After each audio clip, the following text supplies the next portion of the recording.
Good afternoon, everyone. Welcome to Nature Folklore. This is the 20th of February, 2012.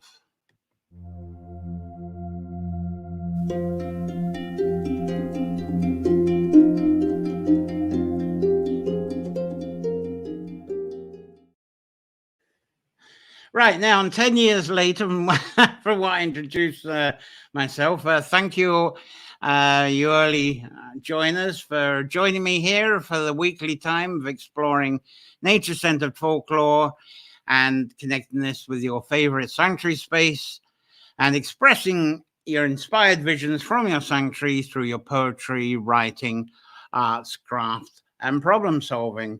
Now, this is part 4 of our Imbolc series, the She Part 2. And the guests today include, who we got today? We got Chandler Nichols, who's waiting in the background yet. And I had a photo of her somewhere, and a photo of her has completely disappeared. So trust that you'll be seeing her very soon. And she's a beautiful regular poet and hammer dulcimer player that we have delightfully on Nature Folklore quite frequently now. We got Edward Durand. I hope he'll be able to log on soon. He hasn't arrived yet. And I've known Edward for a few years since he performed at the Words and Harps gatherings here at Carracrory and also with Bards in the Woods. And then we got Mel Bridge. We got her again coming up soon. She lives in Vancouver, Canada, so it's a delight that she's back with us again. Now, as usual, these nature folklore sessions and videos and tree sanctuary support, they're brought to you due to the support of you subscribers and also our PayPal donators. And some subscribers are with us live today or join us later, which is great. So thank you for your continued support, as without it, I couldn't fund being here to share this show with you. And I also have another one, because people don't like using the PayPal, so they like using the card. So there's the alternative. There is the buymeacoffee.com Nature Folklore. So it's fantastic that you're here. I see some people are coming to have a look, see what we've got going on here, which is lovely. So let's see who the early birds are that are here, that's joining us today. We got Maria Dolnicki. Have I got that right? Dolnicki, fantastic. Hello from Toronto. Wonderful. The lovely Anne Boding is in from Pennsylvania. And Susan Samuel, lovely to see you, darling. Oh, goodness me. There we go. I think Cheshire, aren't you? You're sort of Cheshire way. Kate Cloud Sparks, good morning from the farm in Iowa there. And Wirral, yes, Wirral, lovely from a windy, rainy Wirral. It's stormy here. I'm trying to catch up with which one we've got, because we've had 3 storms in a row. This one's Franklin. That's right. We got Franklin. Yesterday it was Eustace, and the day before, I've even forgotten the name.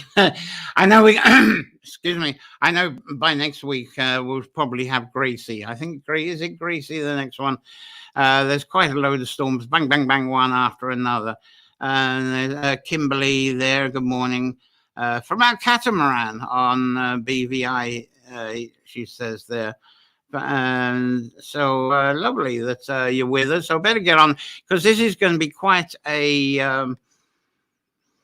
There's quite a lot for today. I haven't got that many photos. I've had, as usual, the tech issues, and I haven't got all the photos up that I wanted to, but I hope there's enough to make this interesting. So anyway, today I'd like to have more reference to the She Folklore, and I'm going to connect, as I've got the water behind me, that's because I'm going to connect with the water much more than they did last week. Now, last week, she hasn't arrived yet, although she wrote me a long message a little while ago. Davina Sinclair, she suggested that she are descendants from the people of Atlantis. And I wonder if that's her coming on now. No, it's Cliff. Hello, Cliff. Cliff's car's on board. Afternoon, John there. So there. Anyway, Davina, as I was saying, Davina let's see if I can get onto this. I need some photos. Let's get some. So let's get some Atlantis things on. Let's clear the decks. There we go. And Atlantis. Yeah, she suggested that she are descendants from the people of the sunken Atlantis. So there's an artist's impression, and there's another one of it after it sunk. So in case you had forgotten what the mythology of Atlantis is, there's some impressions. It just sort of sunk. And this is far away from what I personally believe the she is or are. But I believe what Davina says is worthy of a fair bit of attention. So this is what I'm going to start off with. And so I'm going to hover around that folklore concept that Davina said. Now, there are, I describe them shaggy dog social media discussions about who the Celts are or were. Well, they are, still exist. Different meaning. And by shaggy dog, I mean there's no end to the debate. So I tend to think of the Celts branding as a nice, convenient grouping. I think I've got some Celt pictures up. Let's see. Again, the Celt culture. There we go. It's to me, it's like a bunch of cultures, all different cultures that banded together, and we call them the Celts, especially when we read them in history. There's another sort of artist impression of the home base, very similar. And to me, it's a bit like the Negro word, because that's used for grouping people of Africa who are very different tribes. I mean, the African countries, they all look very differently, but we call them Negroes. We group them together because they got darker skin than us. So it's a convenience. And so with Celts, we seem to have a succession of cultures that combined, and then they broke up. And there's sort of a map of the movement of the various tribes coming together, forming a culture, breaking up and meeting up with other tribes, forming more cultures. So with all this movement, different cultures, even languages changed as well. And so I think, as you see from the map, that Asia Minor, they say, is where it started. There's a lot of Hindu influence in Celtic mythology anyway, and then moving across Europe and over to what's Britain and Ireland now. So, oh, God, that's a shame. There's one video clip that I really wanted to have ready, but I was really panicking to get the photographs up, and I forgot all about putting this, and it was going to be a nice treat. But the late Harris Moore, founder of the Celtic and Prehistoric Museum, I'm so annoyed I never got the clip up for this one, too late now. But he was the founder of the Celtic and Prehistoric Museum inventory in Dingle. And he used to say, people, they're saying, oh, we're in Ireland, the islands, the Celts, and so forth. Well, Harris himself, his background is actually Ukraine. And so he has a strong influence in the sort of European Celtic background.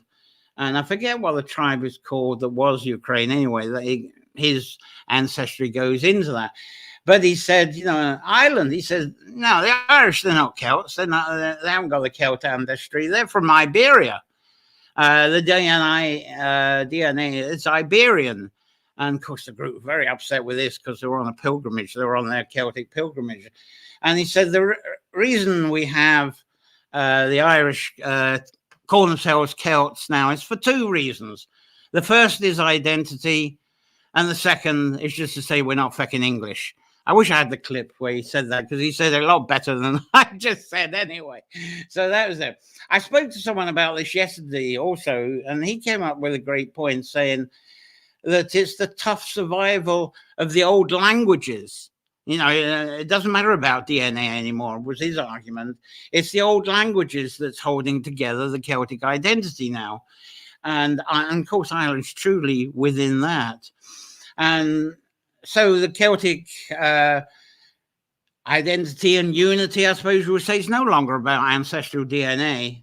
But there's pride with that as well. But over the centuries, it seems that tribal and cultural formations and breakups were not really through battles. You would think they were, because people love to hear about the Celtic battles against imperialism and all the rest of it. But it seems that the culture changes was largely through the change of water flow. Academics may simplify and authorize this to say the movements of the Celts was caused by climate change, ancient climate changes. And at the end of the Bronze Age, and it's not clear when the end of Bronze Age was, but Bronze Age may have been probably 2000 BC till about 600 BC. See if I got a Bronze Age picture. No, Bronze Age. I did a Bronze Age photograph, but again, my photo doing okay. Right, sorry, that's a ding because Edward's trying to get on. So I'm going to see if I can get a bit of Bronze Age pictorialism here. Maybe I had sorted out to the pictures as well. Let's see. Let's have a bit of Bronze Age pic. No, hey, mouse is deciding. No, I know what the mouse told me. It doesn't want that one. I'll get the push button thing in due course. But anyway, right. I'm arguing with the mouse here. Anyway, I want to give a Bronze Age image for this. So between about 2000 and maybe 600, there we go. There's some Bronze Age people doing Bronze Agey things. But around 600 BC, there seemed to be a lot of movement, a lot of population movement going on. And the Bronze Age was a huge, prosperous, affluent era for Ireland. I suppose in comparison, even with the Celtic Tiger time, that was perhaps the most affluent time in Ireland. A lot of elitism, but it all got changed at the end of it. And it's reckoned that this was after a tropical climate spell, that during the Bronze Age, there was a tropical climate. And suddenly Europe went cold and wet. And this weather and climate change caused a decline in the Bronze Age. And villages that had been built on lakes by humans, the Cranogues, the earliest Cranogues, they were abandoned. And I should have some Cranogue pictures here. Sorry about that. Here we go. There's one Cranogue. That's actually at the lovely museum up in Wexford, which is fantastic. They've built a reproduction. And no, that's the wrong one. Oh dear, photos are disappearing. Here's another one. I think that's an exhibition in Scotland, actually. But you can see they were man-made islands, and they didn't have bridges. This has been put on for tourist visitors. They put the bridges. They actually had zigzaggy stone paths, actually in the water. Only the people who lived on the Cranogues know where they were, and they'd follow them to get over to the island. And perhaps that was to stop people with diseases and viruses coming over. But you know where they are, because when you get swans come around these Cranogues, and they feed in a zigzag motion, and that's where the underwater stones are. So that's one way of recognizing that, where they are. But over in Scandinavia, after 1,000 or 2,000 years, they had drought for a couple of thousand years. So they didn't really get off on the Bronze Age too well. And then the droughts turned into peat bogs. They started to form about 600 BC. So that was sort of a mini ice age, I suppose you would say. Also at that time, the land over what's now the North Sea, people were living there. It was very well populated. And this was now getting water and fast becoming marshland, a bit like this. So that was sort of pushing people out, and it got worse. It got a bit like this, where there was nothing growing. So this is how the North Sea was developing when people were living there. And then, of course, there was a couple of weather incidents, got flooded, and that's the North Sea today. Very watery place. It's obviously nobody can live there. In fact, the Celtic and Prehistoric Museum, Harris had a big mammoth's head, skull there, and it had actually been dragged out of the North Sea by fishermen. And there was someone in the group said, "Oh, was it alive?" And yeah, a sort of prehistoric mammoths head out of the North Sea. Anyway, even the Baltic coastlines, going back to Davida, what she was saying. where Atlantis is or was mythologically placed. That also, it looks as if that did the same thing like what happened in the North Sea. There became marshland, and it soon suffered flooding. And all of these changes to land caused by changing water flow and temperatures, it caused major migrations of people, and amongst what we may call the Celts today. So another example is the movement of people from Brittany to what's now Britain. And that actually seems to be dated. I don't have the dates myself, but it is recorded. But those Britons managed to hold on to their culture, and that still exists within what's now Wales. And because in Wales, they still share the stories that it looks like came over from Brittany. And this includes stories of the buried city of Ys on this off of the coast of Brittany. Tales exactly like Atlantis, and here's an artist's impression of Ys there. Beautiful thing, but that's another one with lots of legend. And there's also similar folklore about a lost city on the Loch Ness in Northern Ireland. And that's a beautiful picture of the coast of Loch Ness, massive loch. And if you're not familiar with where that is, there you go. There's a Northern Ireland map, and you can see the big blue thing in the middle, and that's Loch Ness. And I said there's folklore about a city under there. Anyway, I'm going to break from this for a moment, and I'm going to get onto more she stuff, especially in relation to what the Venus said shortly. But we've got our first guest here, and I'll untangle my headphones. Sitting patiently in the background is Chandler Nichols there. And now she's obviously, as you know, she's a beautiful regular poet and hammer dulcimer player that we love to have on Nature Folklore. And I often think Chandler would be a very good English lyric writer for the German Gothic folklore band Faun. And I know Chandler is a fan of Faun.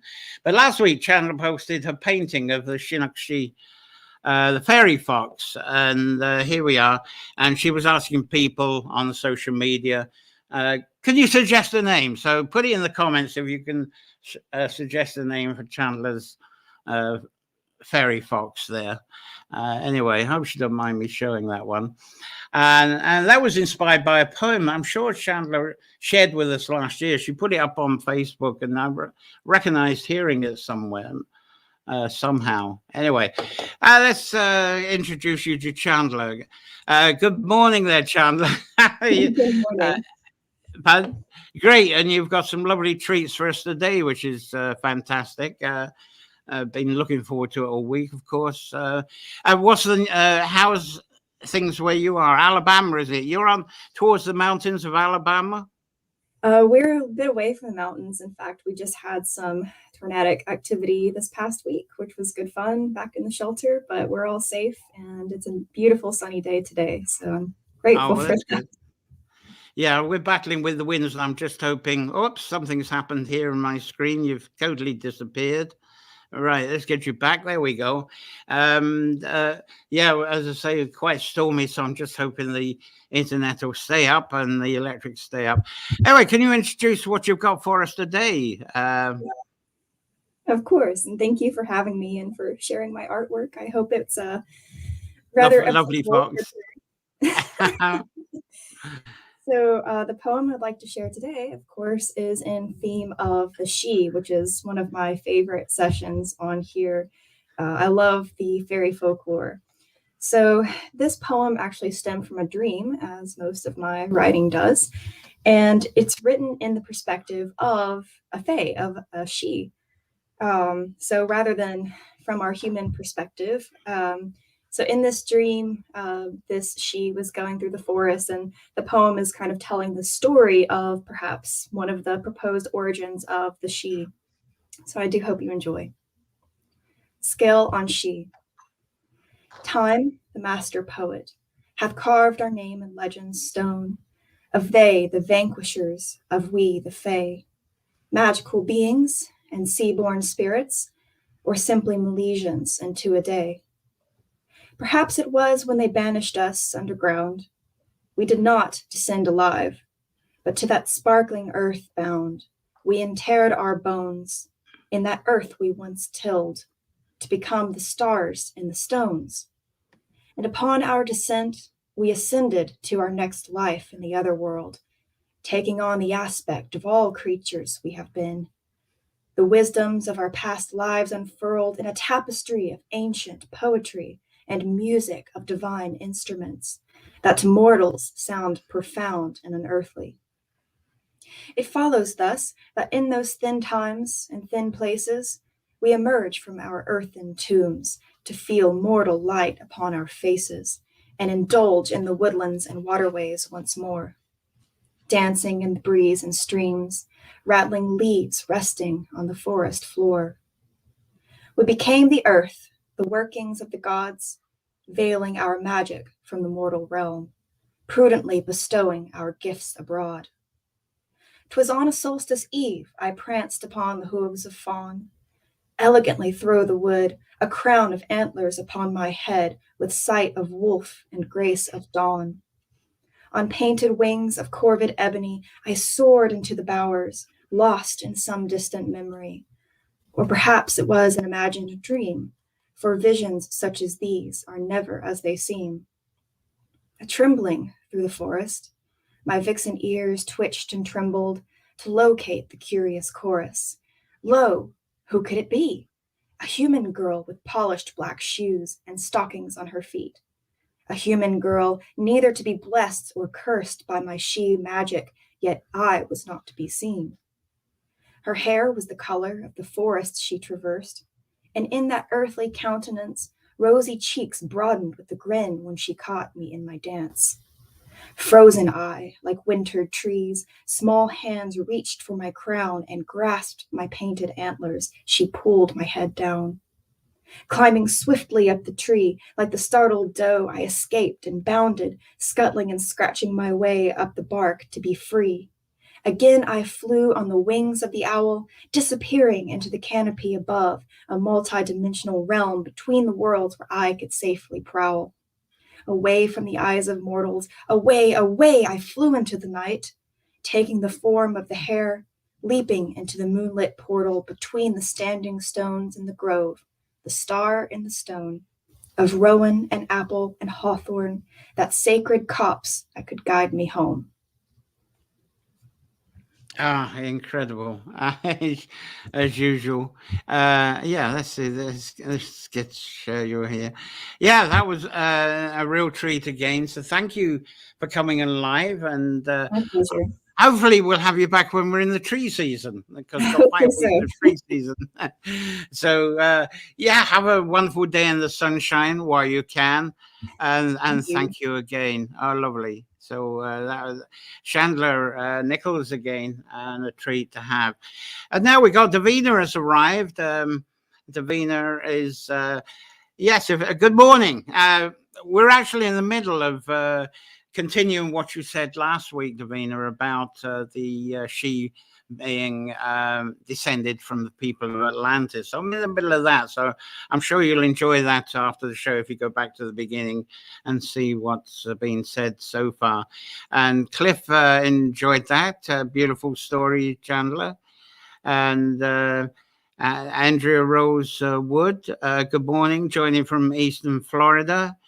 And Bowen, love your mutterings. Yes, yes, I suppose I have been doing a lot of muttering this morning, haven't I? And Terry Slack Hardwick just joining in. I hope you catch the beginning as well. It's worth it. As I was saying, I was kind of started with talking about Davina and the comments she made last week. So I've expanded on that, her belief in the she being descended from the people of Atlantis. And I included East, which is another hidden city that with lots of mythology and legends off the coast of Brittany as well. So I've been going into that. Claire's around for a while. Just popping in. Won't be able to view today. We'll catch up later. She does as well. It's fantastic. And we've got Sherry back, and she's got it on Facebook after struggling to get on that as well, and has found it. Yeah, they don't make it as clear on Facebook, although most of the viewers are on Facebook. the YouTube, I love the way that they archive. It makes it a lovely collection. But trouble with YouTube is that I can't answer the comments at the end. Once the live show's done, boom, the comments are out of my reach. Anyway, pros and cons with each service. Not getting anybody from Twitter lately, which is strange. Anyway, hello from Santa Fe from Thomas Robertson. Lovely poem. Great imagery. So I better get on because there's a lot to talk about. And I'm talking about water and civilization. Oh, goodness me. Edward's disappeared for a moment. I hope he gets back. Anyway, let's look a bit closer to water. I'll get these headphones out for a while. And our water is definitely strongly connected, not only with the emergence of life. If I can get back to some pictures here. Yeah, water and life. I like that pool. That's in a cave near here. But also with the emergence of civilization and cultures. I've been talking about with the movement of water has moved cultures, like the North Sea was where people lived, and I showed the progression of the North Sea from turning into marsh and then turning into sea that it is now. So the rise of civilization is influenced by the flows and availability of water. And the flows of water has actually even seeded the causes of war throughout the ages. As civilizations and cultures grew, water has also occupied quite a position, not only in their lives, but also in religious concepts and religious contemplation and practices. And I think most of us, through our wisdom, understand water as being a source of life. So even like battles on, oh no, that isn't what I wanted. I don't know how that came on. That's the wrong picture for what I had. Anyway, as water as understanding as a source of life, I thought that was an appropriate picture for that. I don't know how that picture came up for the war thing. I really have got the photos in a bit of a muddle today. Anyway, as I say, I had tech problems with it. And also, we're very aware, and I love this picture, that trees and plants cannot grow without it. That's at Wanaka, famous tree in the lake at Wanaka there. My daughter lived there for a while, so a wonderful place to visit. And we cannot obviously survive without water, nor can the trees and plants, like that tree especially. And all these things, all this stuff of life, the water helps to create. And of course, we all contain water. Trees contain water. At least 60 to 70% of ourselves are water. So we're all water. So no wonder it's a religious concept. And I believe we understand the regenerative ability of water too, its power to energize fertility, fill wombs, and therefore bring about new birth, which is why we're in the Imbolc series right now. Imbolc series. But we view this as water as a cycle of life itself. And we also respect that water is also a healer through all of our life cycles and also through the annual cycles as well. And we tend to understand, and that's like why I've got the background here, we understand that the ebb and flow pattern of tides is governed by the moon as it imitates the cycles of the earth. So we still use these moon cycles, probably much more than we actually use the modern Gregorian calendar without really thinking about it. The moon's still extremely useful for planning our sowing and our harvesting.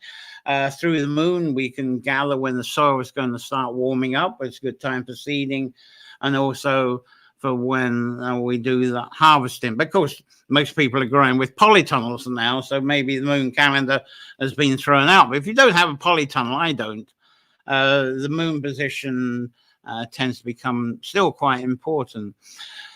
So, and another thing I think we understand, despite having droughts around the world, we understand that water is never created. It doesn't matter how water is contained or used. It always releases itself back to the earth in some way. And there's a picture I got of that, an artist's impression. And released back to the earth either through bogland, ponds, streams, rivers, weather, clouds, water wells. And you may think, well, where's the water gone when there's a drought? Well, the unfortunate thing is it's to do with the soil structure, because naturally the soil, if it was wholesome, it would hold the water as it falls, but no, it drains the water disappears. So there's a drought because there's nothing containing the water. If there was a bunch of trees, then that would hold. Anyway, that's for another topic. We're going to get on to permaculture and the tree season. I'll be bringing stuff up like that during those. But water is all, it's always part of rain. We had snow here yesterday, and I didn't build that yesterday. That was from a few years ago. But water is always part of the rain, snow, storms, and floods. And we've had a bit of snow, but it wasn't that thick here. It was that thick in some other places, though. So even when we die, what we pass on is the water that's contained in our bodies. In most, as I say, most of our bodies, 60-70%, as we get older, we're more water than anything else. And all that water, it rejoins the earth. And there we go. It rejoins the earth and meets up again, eventually, where the water flows and it becomes all part of it. So this gives water the significance that we found within all religions throughout the earth. Rivers, lochs, lakes, natural springs, holy wells. I think the holy wells probably take a major priority with us, especially over here in Ireland. But spring sources in most countries are very precious. And they've been the wells themselves and the sacred springs, they've been an enduring importance with what we might call the Celtic pagan practice. So water is very well honoured also, don't forget, with the Christian church, because that being in Kildare, that would have quite a bit of the Tully Well there has quite a Christian influence there. So the water is very honoured through the Christian church movement. And it seems like that's a development with what we may have called, a lot of people say, from pagan or Celtic heritage. And so the Christian church within what we say the Celtic lands, they've honoured water very well. But even right through, even the Gospels, etc., baptism is a huge thing. But water sources, they're revered to when we speak of divine mothers and goddesses, and especially the She. And this one, there's a well there that's outside Mullingar, and there's a stream that's going off, and that goes off into a river, etc. And even sacred bulls are associated with powerful water references. But of course, I've lost my photos of that. Let's think about the Celtic concept of the other world for a moment, because this is related to the water and, of course, related to the She. And the underground, the other world, for many of us is revered as our main source of wisdom, as well as being the infinite womb of all life born. And even in a yin and yang philosophy, the yin is the dark underworld, the cool, the dark, it's the womb. And there are time of the year when that warms up. So we're talking about the moon, and when the soul warms up, that is really very much the womb just about bursting out. Now, the Celtic underworld in folklore, it's always been mainly focused on bodies of water. And oh yeah, I got a sacred bull. There we go. There's a turlock there, bull in a turlock. So that's my best offering for a sacred bull. And I got a bit of a she picture there as well. That was an artist impression. Anyway, a watery underworld. That's I love that picture for that. And it's mainly focused on the body of water. And often these mythological sacred lakes are within mountains, such as that one, and even Acacia Hill beside us here.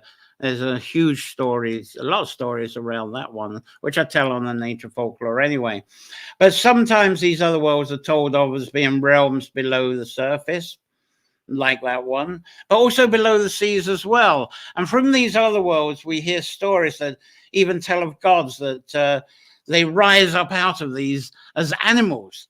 appearing, the gods and goddesses manifest as animals when they come to the surface. There's a lot of stories around it.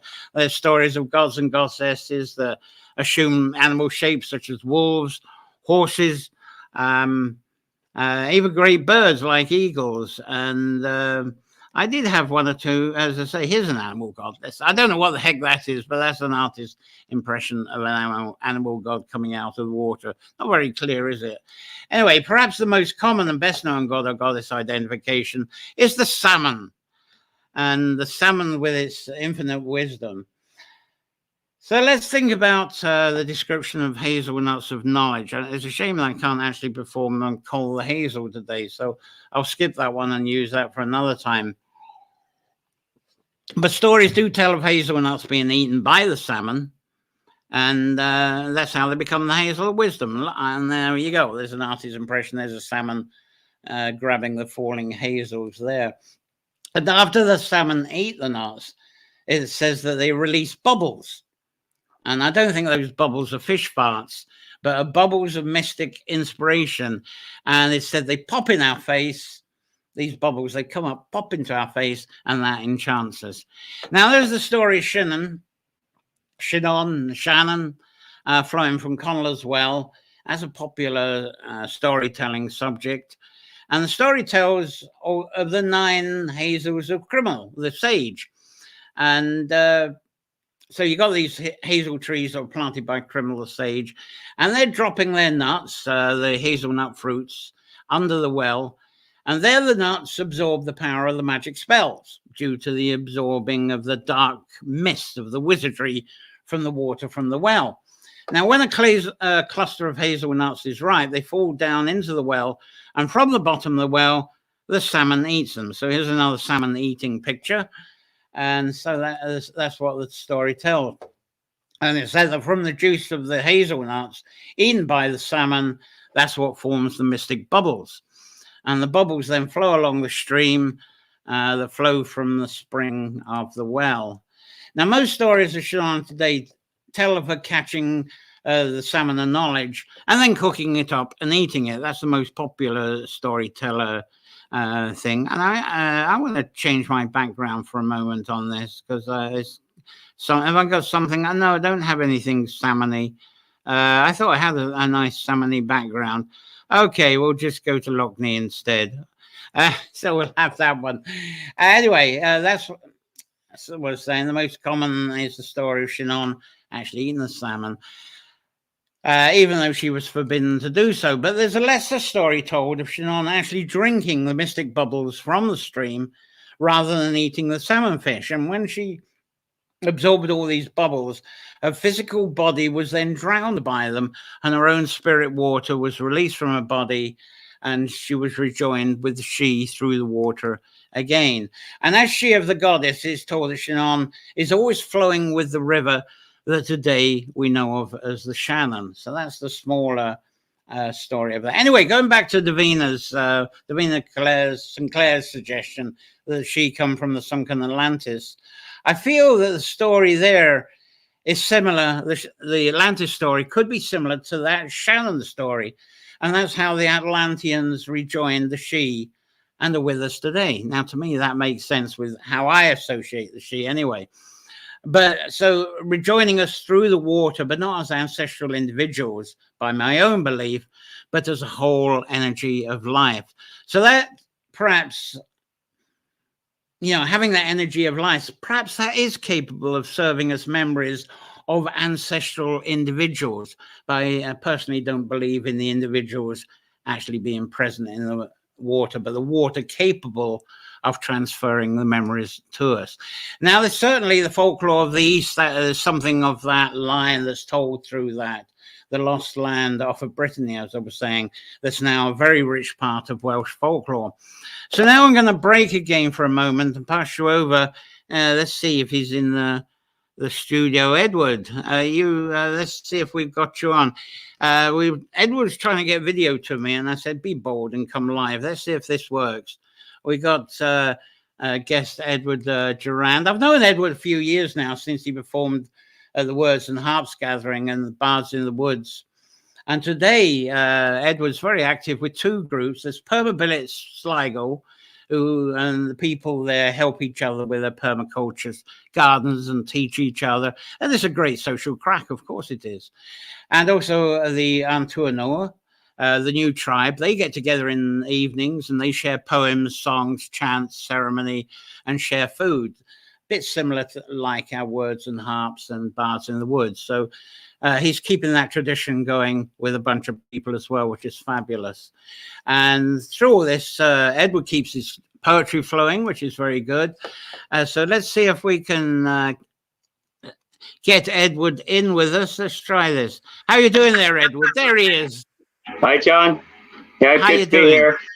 Finally live. Right. Yes, you are managing to be live, so forth. Yeah, I think this is better than actually trying to get the video on. I would have had fun and games editing it anyway. That's funny, thinking about it, editing poems. So, what have you got to share with us today? Which I've got a poem called "The Return of the Bard of the Sidhe." Oh, brilliant! Well, that's definitely in the theme for today. And oh boy, I see the library behind you there. Amazing. Yeah, I've got a few books. Yes. All right. Certainly tell us a bit about that poem. Well, this poem originally came from a time when the harp maker Colston Brown asked me to take him up to caves because he had a vision. He was asked to play for the king of the fairies in the mountain. And so we trekked up there. We carried little harps up to the Catch Caves, and we played for the king and the fairies in the mountain. And that's kind of where this poem came from. Oh, brilliant! Because it's a shame. I've got one of Colston's harps, but it's not in the studio here. So I'll show that one other day. Yes. So right, this is going to be fantastic because it's a shame about Colston, but there were great moments when he was with us. So yes, we'd love to hear it. Deep in the womb of the mound of the Sidhe stirs a spirit awakened from ancient sleep. The time is ripe, he hears the call. A bard of Danu arises from Dagda's hall. From under the hill he comes shining bright. The way has been paved by essence of starlight. Some surface dwellers once again have a way that can hear the voice of the bard of the Fae. Awakened by hearing subtly vibrating, a pentatonic harp played by the west wind, resonating through a harper's clear mind, with a hint of elvish, the king in his eye. The bard of the Sidhe lets out a song that bridges the worlds and awakens the throng. And fairies come flowing free on the wind, and join in the song of their princely kin. The harper lets spirit play the harp, as the ancient ones dance with joy in their hearts. The streams and the trees and the birds sing along, and the harper can hear the fairy song. It's time for a return of the shining ones, to awaken their descendants, those silly humans.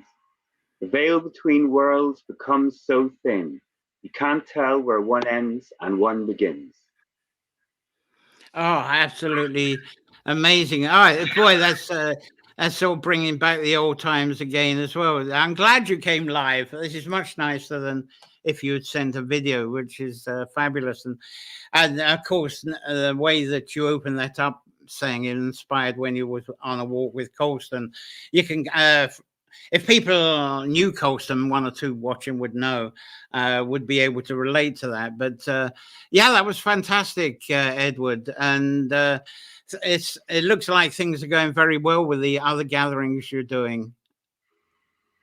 Yeah, we've got perma-blitzes and stuff coming up. Oh, great. Next one, we're going up to Fermanagh for the next one. Oh, goodness me, over the border. Very exciting. Well, I'm glad you came on live, and I hope it's not the last time because we've got the tree season coming up. So hope, rather than a video, if we can have you live again, it'd be absolutely fantastic. So Okay. that was a treat and a beautiful poem as well. You're right on the ball with that. Thanks very much, Edward. Thanks. Wasn't that wonderful? Edward Durand. I was thrilled that we actually got him on live there. Chandler Nichols, thank you. Someone says, freezing for many seconds up to a minute. Might try YouTube. Yeah, I'm getting full signal here. Sometimes during this broadcast, there is a monitor here that shows me if we have signal problems, and it's beautifully been on full signal. All the bars are up all the time, which is rare, but that's what's happening. So I hope, Terry, that it works out okay. Thomas Robinson, Santa Fe, lovely poem, great imagery. And then good morning from Chicago from Eileen Hinchy Higgins. There we go. Great. Wonderful. And I thought you'd like that, Cliff. Cliff Carr, great inspired poem, Ed. Wonderful. Yeah, that was true. Anyway, I'm moving on. As I say, this is a big show.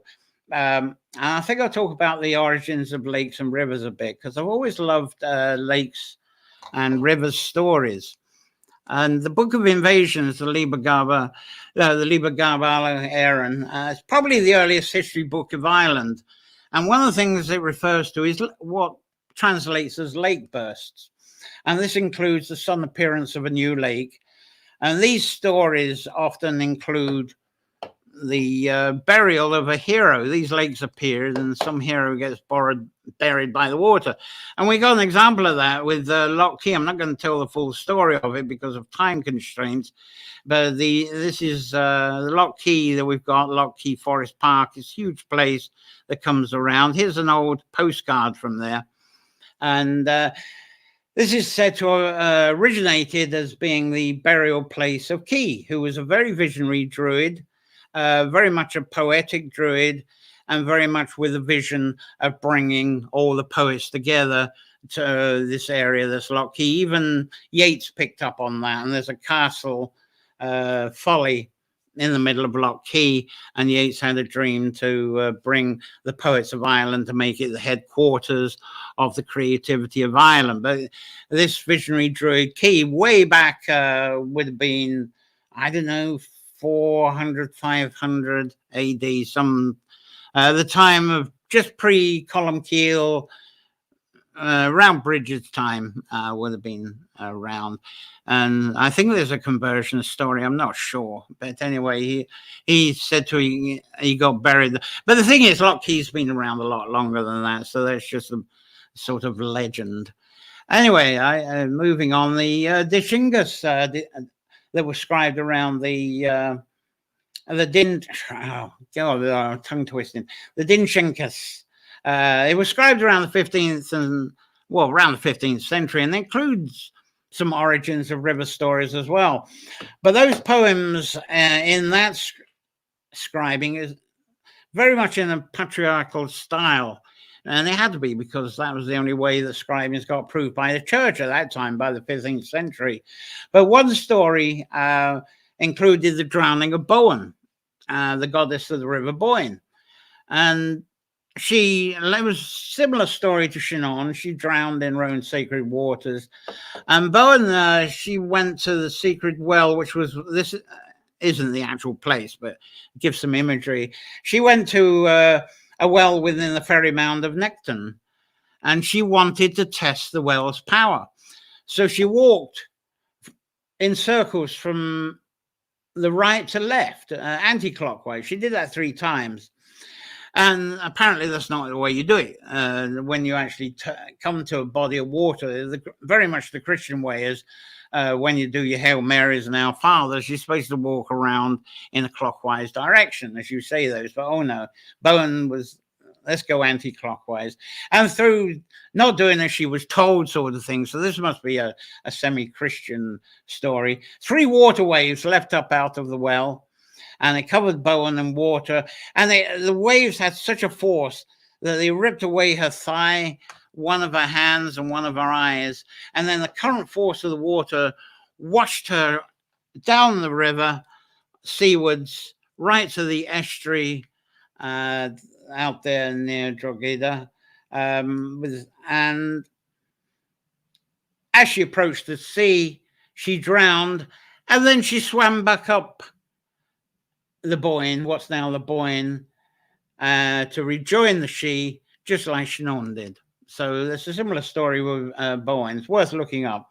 And there her Sidhe spirit has remained in the Boyne, and there she is, joined up with the collective of the Sidhe there, and swimming upstream with the salmon, and it's all helping to fertilize Ireland, just like the Shannon does, and especially at late spring each year. So the native stories here in Ireland, I'm sure elsewhere too, they tell of the center of the earth as being the source of the world's rivers. Now, a local story here, the Caish, and I'll expand it on other nature folklore times, of Caishcore and the Hill of Caish. It said it's the source of 4 rivers originally, these being the original source of the Shannon, not the Shannon Pot in Cavan. The original saying the Boyle River was really the Shannon.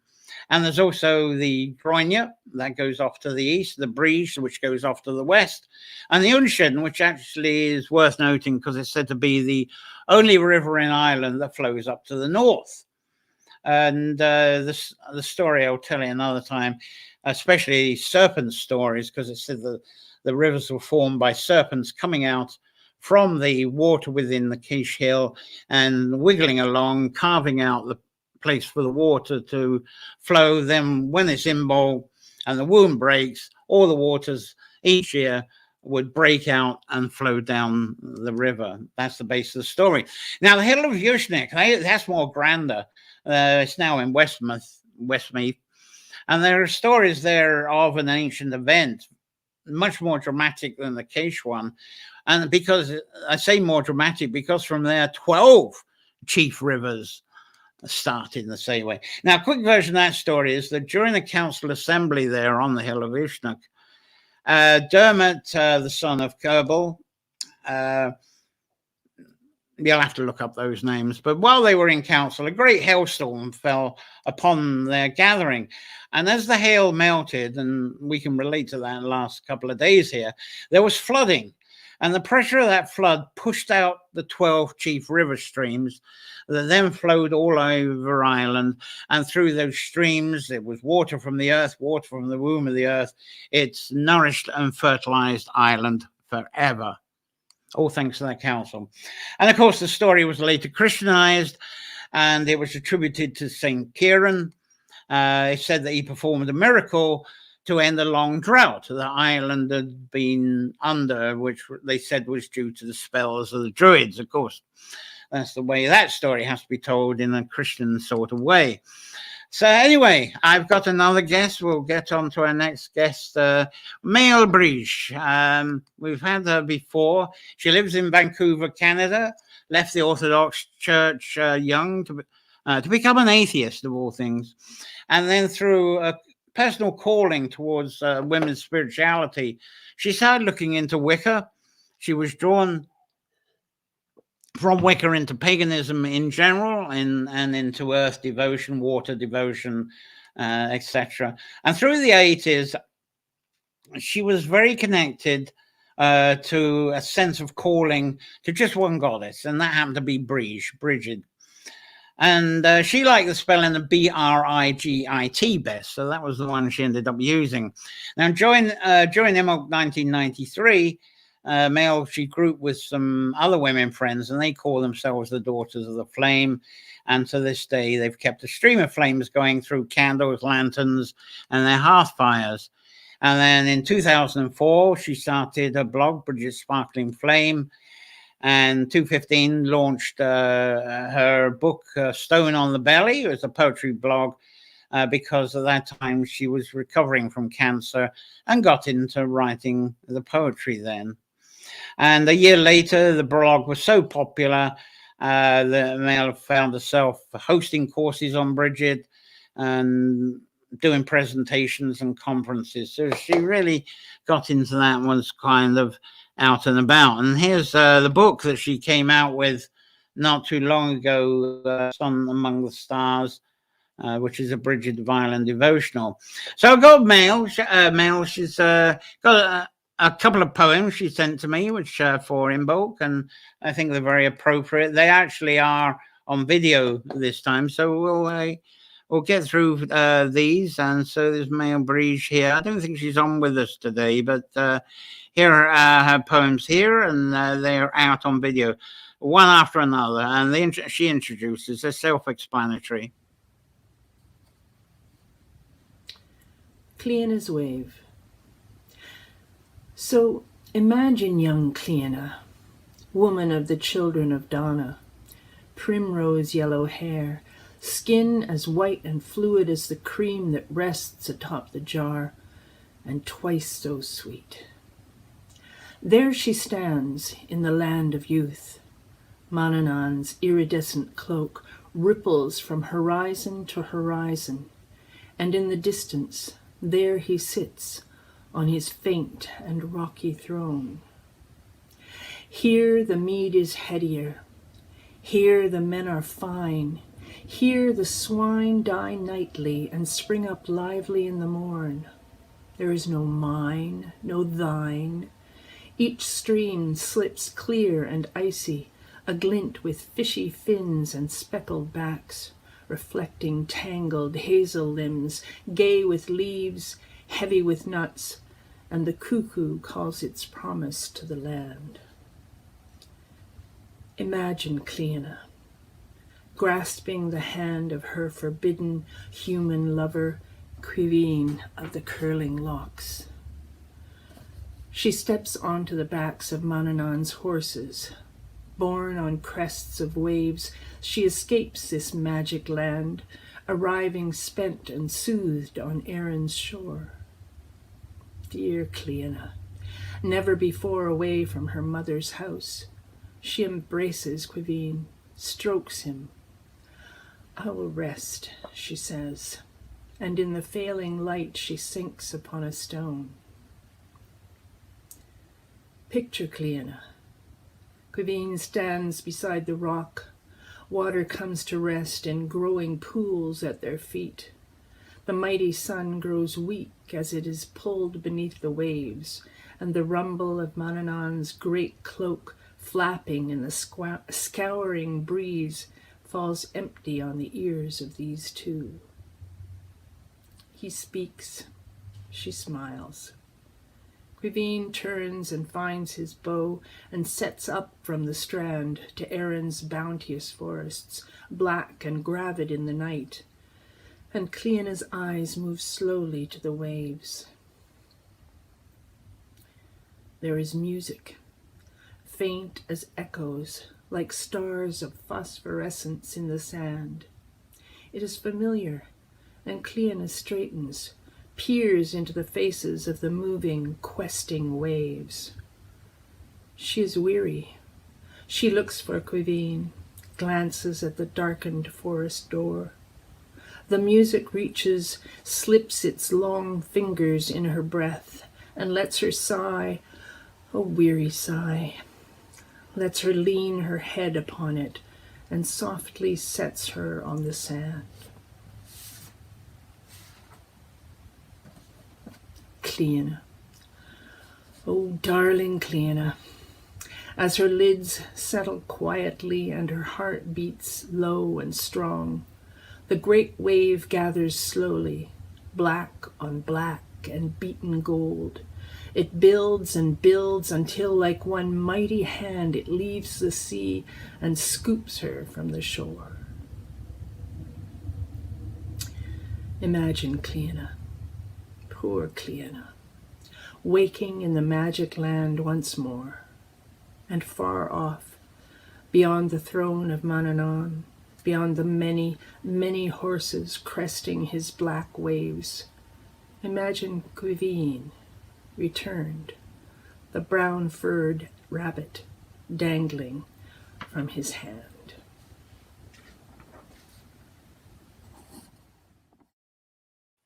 And another one from Mail, a very short one.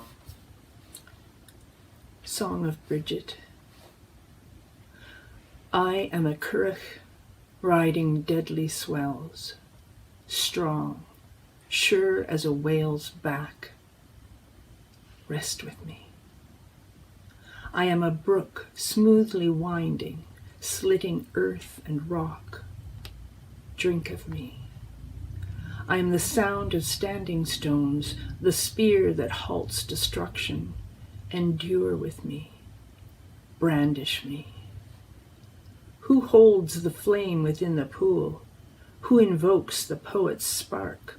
Who heals and fells with words, forges sword and cauldron both?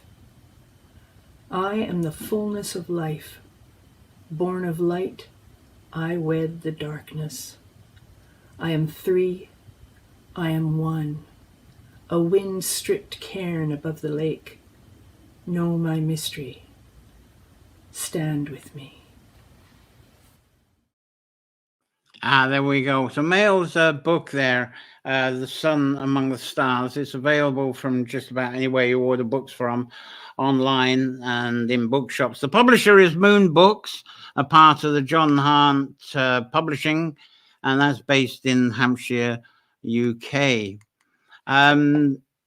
Comments, let's see what you're saying. Chandler Nichols there. Brilliant poems. Thank you for sharing. That was quite interesting editing that. As I say, when I get videos come to me in the kind of TikTok form, portrait form, it's a little awkward. But I think with the lighting, that looked pretty. I loved that myself. And T.S. Harwood is founding the YouTube is easier to watch. Lovely that you can watch with greater comfort there. Now, natural water springs, let's speak a bit more about that. Look at that a bit more. Now, people congregating around natural spring wells, they do that with reverence, thanksgiving, and even worship. And most of us now, of course, we call these the holy wells. Some of us call them the sacred wells. And some of us even have photographs sometimes of them. And there we go. That's the Wayside Well in Kildare. And the Wayside devotion is certainly encouraged spiritual continuity, it seems, probably more than any other kind of religious linked activity. I believe so anyway. Much more than circles and sanctuaries within trees, because before the stone churches were made, people convened in tree circles as their churches. But I think the wells somehow have a more profound effect with a lot more people. And now we know that these water springs that we call holy wells today, they've been Christianized, of course, and the reverence has always been associated with rainfall anyway. You can't have a well without rainfall runoff. And most people decided, well, I suppose that's the last thing they think of, really. But we have the sequence of rain falling on the hills and mountains. They fall underground into the other worlds through swallow holes. And I was trying to get some nice pictures of swallow holes up. So sorry I'm not showing those.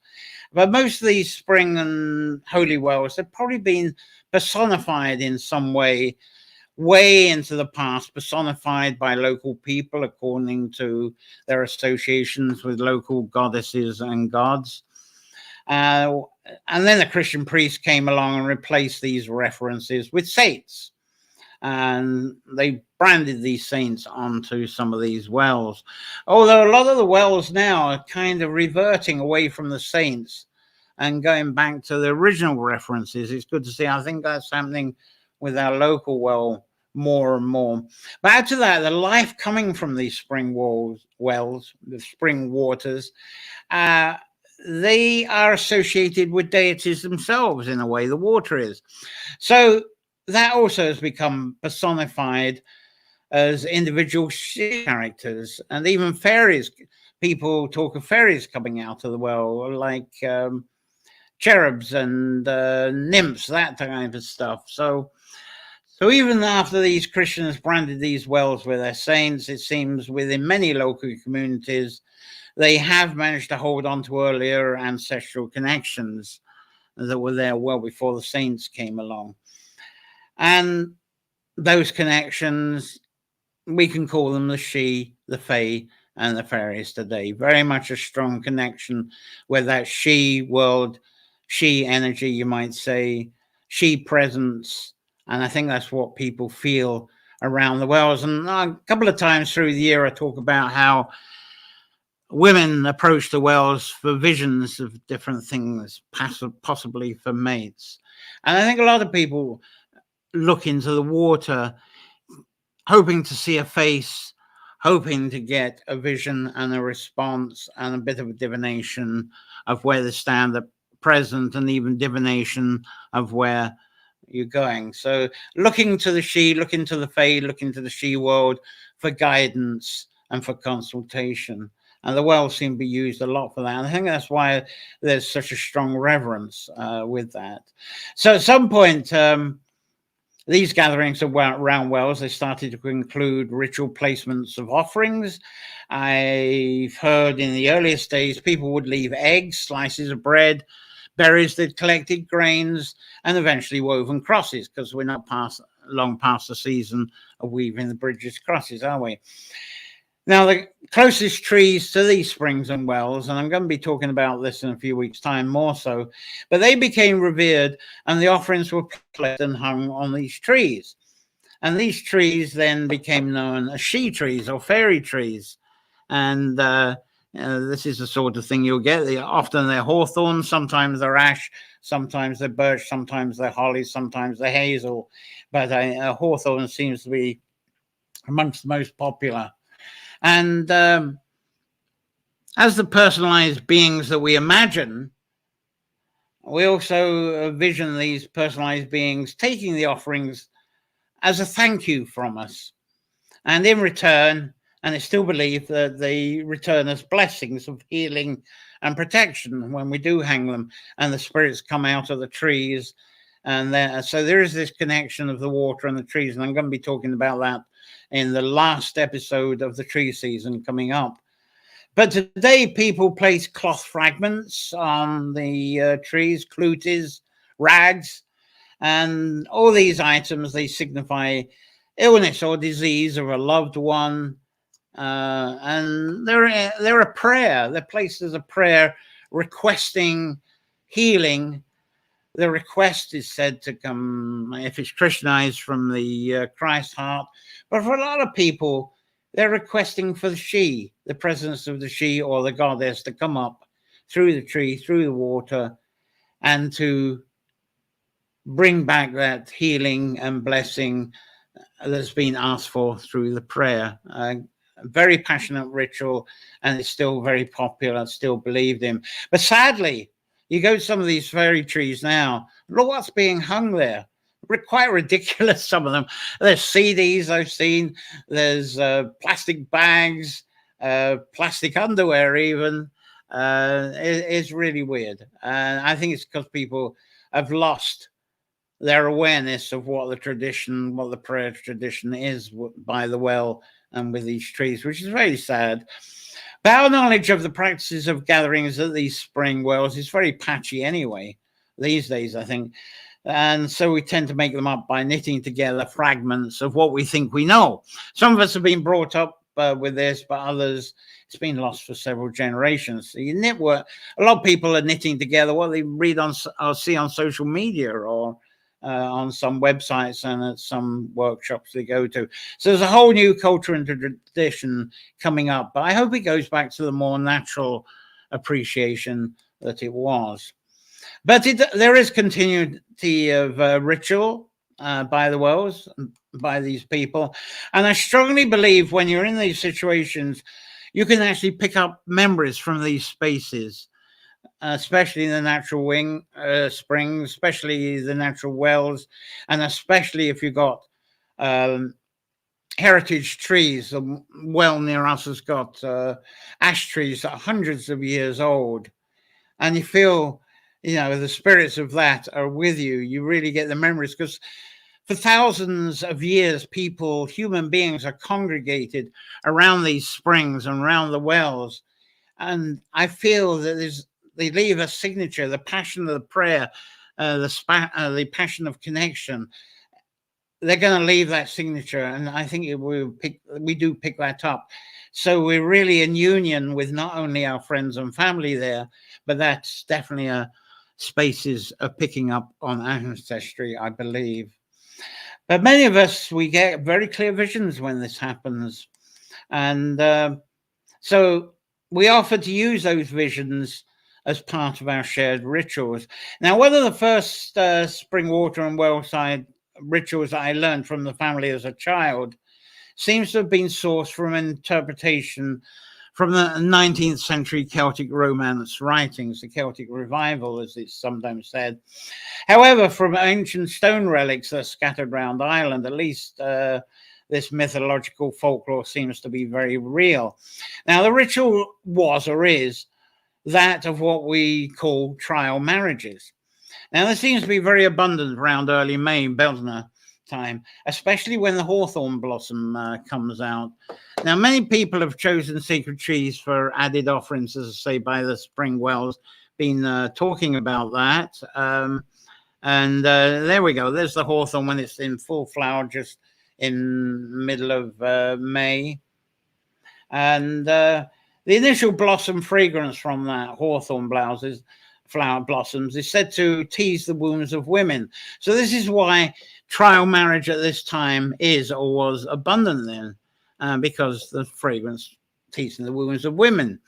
And a stone or a wooden post. I'm really being ahead because I'll bring this up on Bowen time, but the whole stone, this is in Donegal, with a small hole on it, and often they're on a small mound, and they're often beside a body of water or a water source. And there's a group they took along, and they actually, this is how they practice it. There you go. They might have a moat around it. That one doesn't. But groups and circles of men and women, if you go up to Beagmore in the Sperrins, you'll see this, where they used to be separated.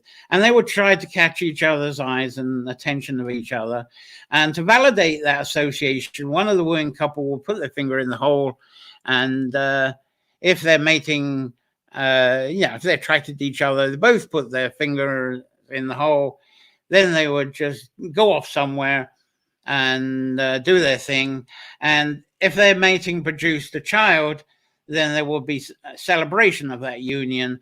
And that's what we call marriage today. And that would happen around this time, because if you kind of copulate and mate in Beltane, your children are going to be born. If there's going to be any, they're going to be born about now. But if there was no children, the couple would then part, and then we'll go through the same rituals again the following Beltane. So a lot of this tradition seems to be the imitation of the mating of seabirds. If you go around the cliffs in end of May, early June, there the seabirds are mating together. But when they do mate, they're partners for life. But you see them actually wandering around trying to get each other's attention, and they fly off together. And if they're successful having chicks, then they'll come back to the same breeding ground, same partners. So I think that's what we've been inspired by. Let's see, any comments on that? No, do ask questions on that. And now, when I was a tour guide for pilgrimage tours and retreats, most of the travelers were women. And one of the missions of many of these women was for their own discovery of what is the roots of what they call Celtic Christianity. And it seems for many of these people, they had a feeling and a thirst for something that was more connecting than what they were getting from their churches back home, especially as they were aware of their roots of Ireland, Scotland, wherever it was that the parents, grandparents, great-grandparents came from.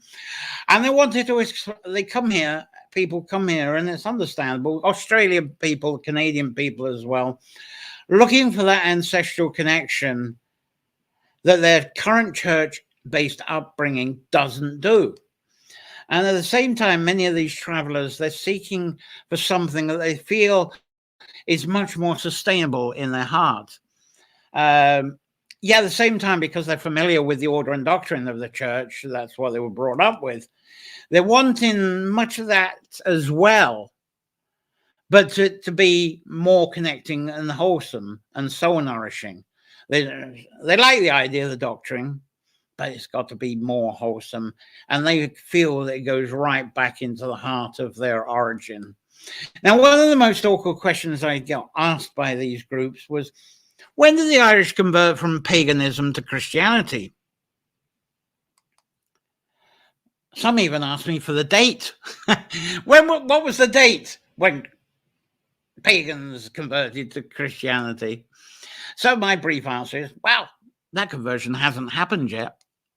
And my response then has caused, it causes a lot of frustration. It did do. And some of them even were on the verge of asking for refunds when I dared to say that. It hasn't happened yet.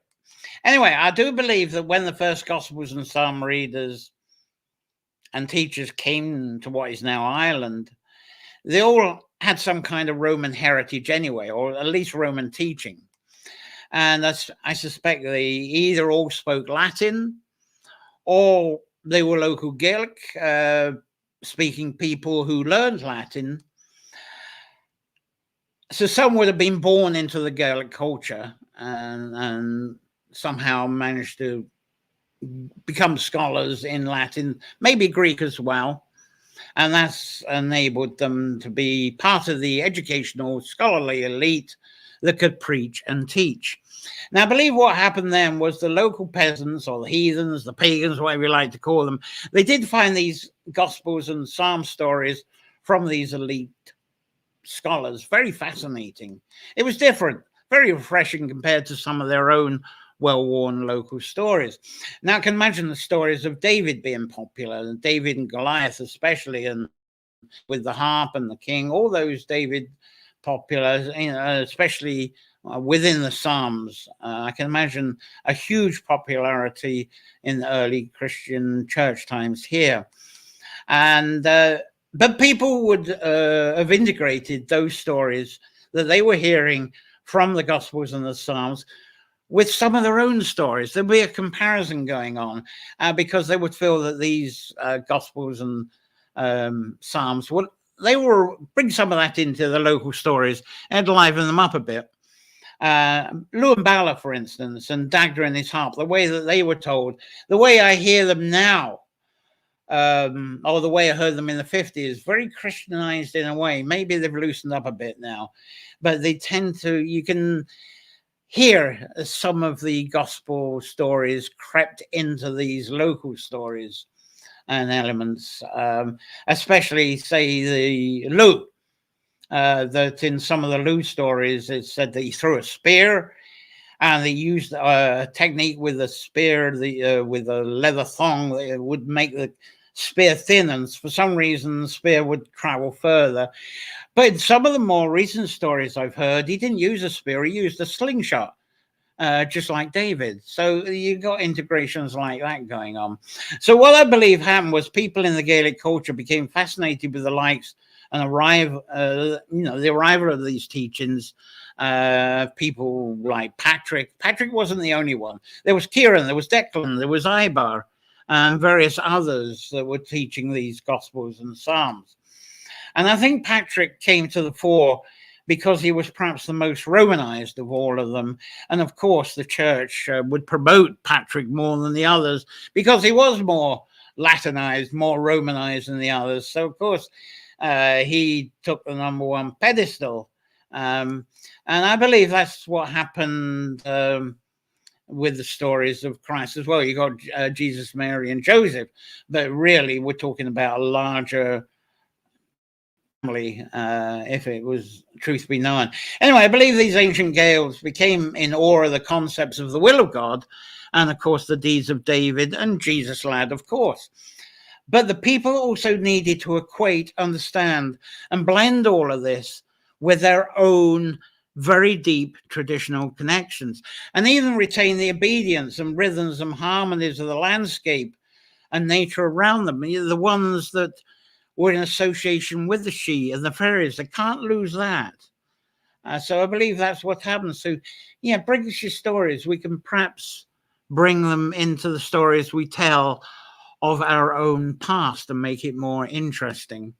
So this includes nature being full of the Sidhe, full of the Fairies, and a bit of Jesus and David's quite fine to mix in with all that. And I believe that they, you know, there's such a depth in the tradition and heritage that isn't going to go away. It's not going to say, oh, we're not going to dump all that and be Christian. That isn't going to happen. But one thing here you'll find, don't flout around with the traditions. Even by the new fascinating Christian teaching, disaster was bound to result if they left those old traditions behind. That was the belief. And there was a belief if they left the old traditions behind and let go of them, that farming animals would get sick, the precious landscape around them, especially the precious water, would all be cursed. So that's why there hasn't been a conversion. So any transition from peasantry paganism to Christianity, it's never happened. There's never been a movement away from the old traditions and customs. And the Christian stories and virtually some of the practices became believed to be just an enhancement on what was before. So I'm sure Rome, when they realized what this Irish, you know, it wasn't Ireland so much then, but when they realized what this Irish approach was, boy, I bet they were livid. You know, we can't convert those Celts after all, those Gaels, we just can't convert them. Anyway, even today, poetry in Irish, it still contains echoes of those old traditions, customs, symbols, and beliefs.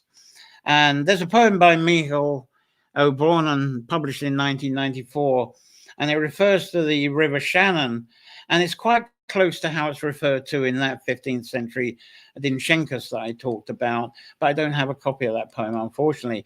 But ancient myths and folklore, they've always been a resource of inspiration to Irish writers. In anything they write, they might not directly talk about the myths and folklore in their writing, but the essence of that is there. That's what they're using as the inspiration of their own words. And you're probably aware of the intense academic interest in the poetry of W.B. Yeats. A lot of archaeology scholars and ancient Irish history scholars, they would say that W.B. Yeats' work isn't even worth the paper it's written on. But Yeats is inspired, and I know that Claire would agree with me on that. And there's an example, is in a correspondence. This was from 1898 between Yeats and Mrs. Dorothea Hunter. And Dorothea Hunter was a fellow member of the Order of the Golden Dawn, which is what Yeats joined. And Yeats wrote this in reference to Connla's Well.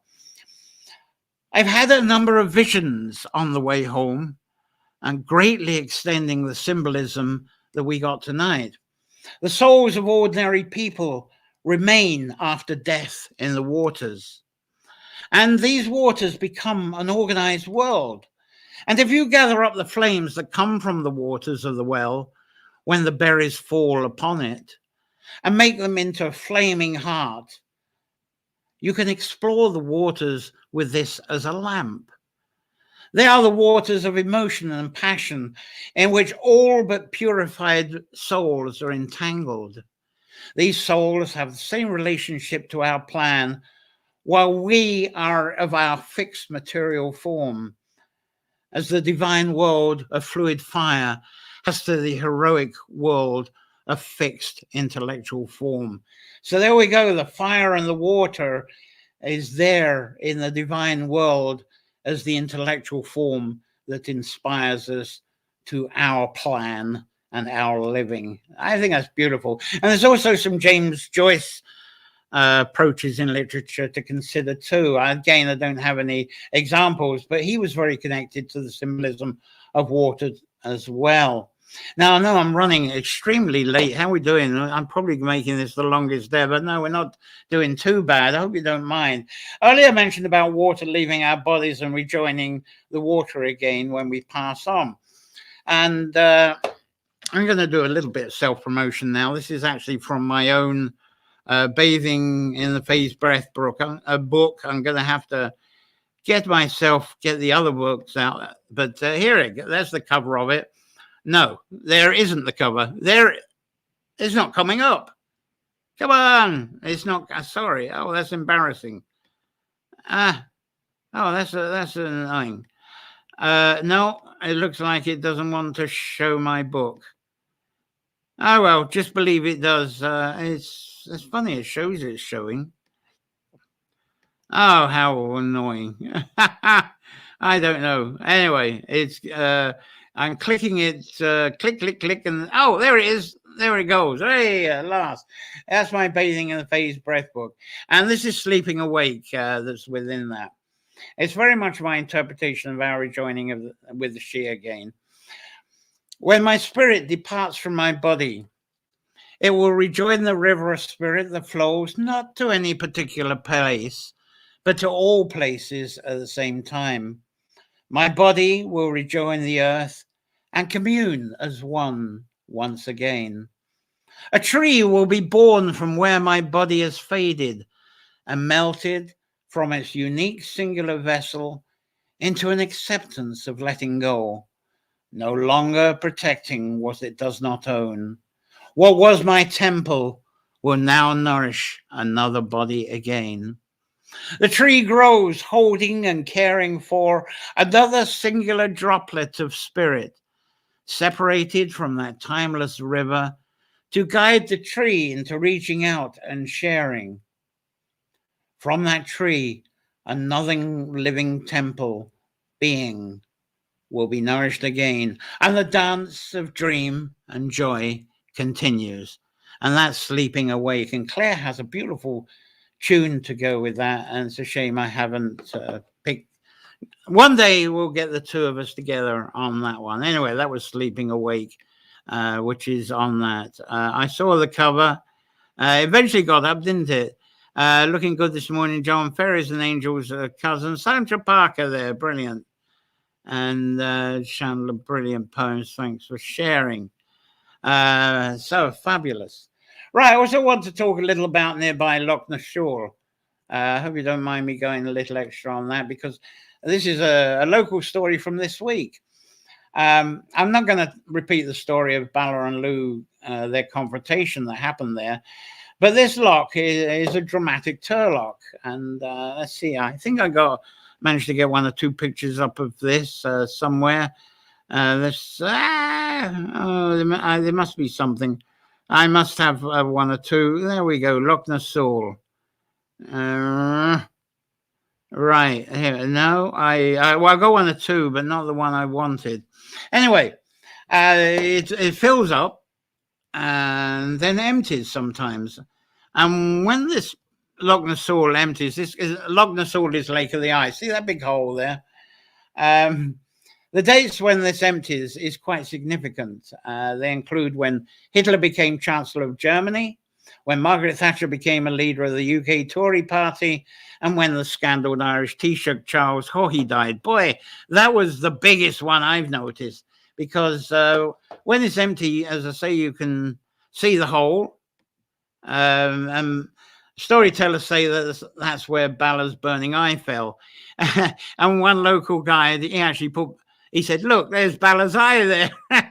He put that sort of white piece of quartz. I think it was quartz in there. Anyway, that's Bala's eye, put there by a local guide.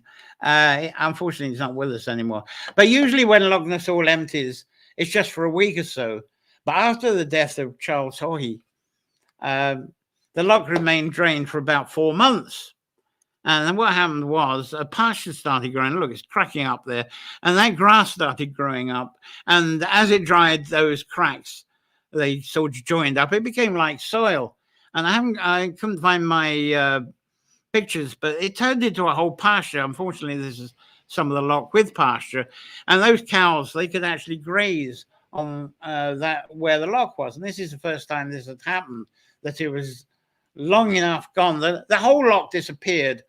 And all this grass came up, and I'm kicking myself now that I wish I'd actually taken some plants from that, because that probably was the first time that grass had grown for maybe thousands of years. There always was water coming back before the grass had a chance to grow. But this time it went into a pasture. And I didn't realize at the time how unique that was when the cattle were grazing. So they were certainly onto fresh grass. But anyway, just a kilometer away, we got this beautiful place, Loch Bow. That never empties. That's not my best photo of it, but it's all I could grab. It's actually very pretty to go around there. That's actually one of my favourite places in Ireland, and it's just up the road from the Loch Nassau. And now, the reason I'm talking about Loch Nassau now is because it's just on the reverse.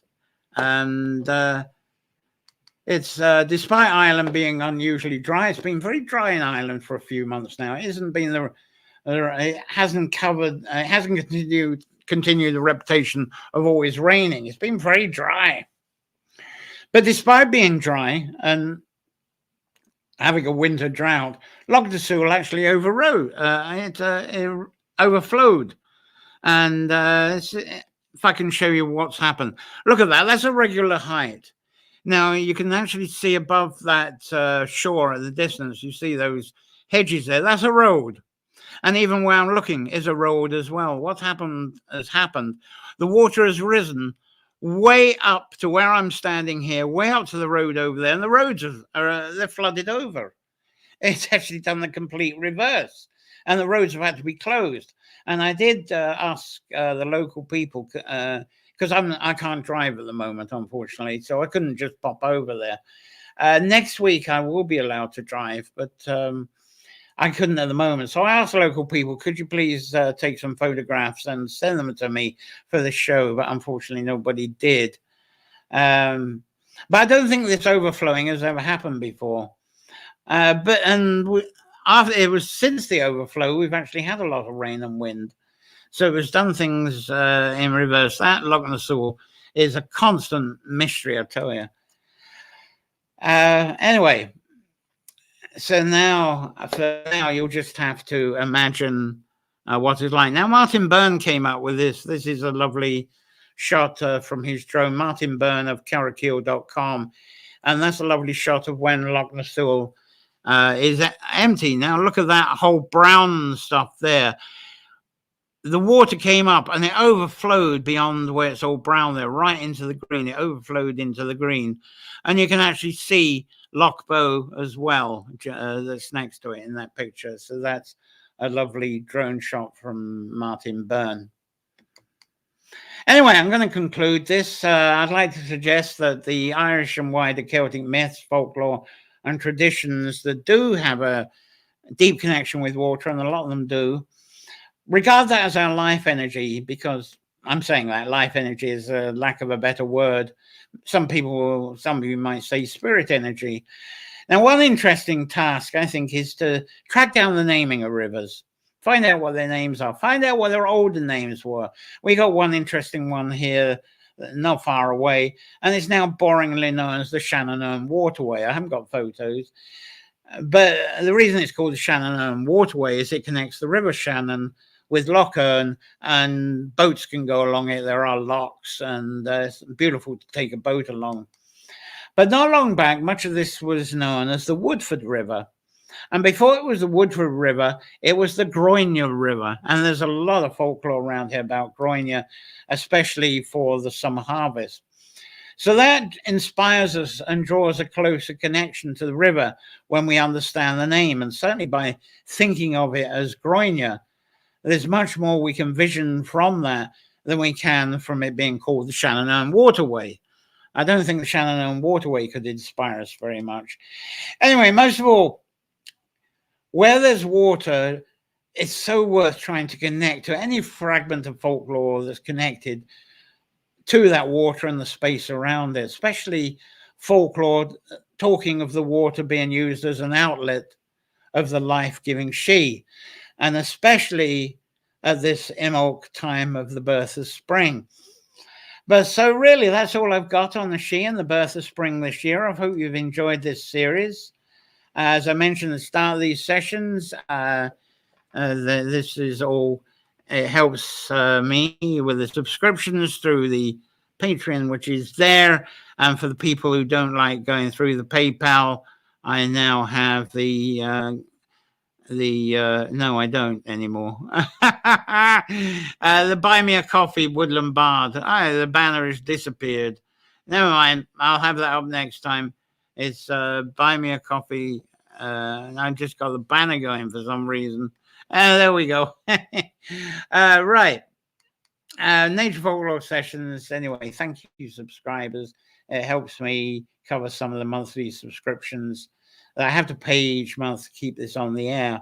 And as I say, buy me a coffee. If you look right up, Woodland Bard, I'm there as well. And you can pay with a card, singular donations, small donations. It helps. So coming up on the Nature Folklore sessions, as I say, I'm kind of going well over time, so I'll keep this brief.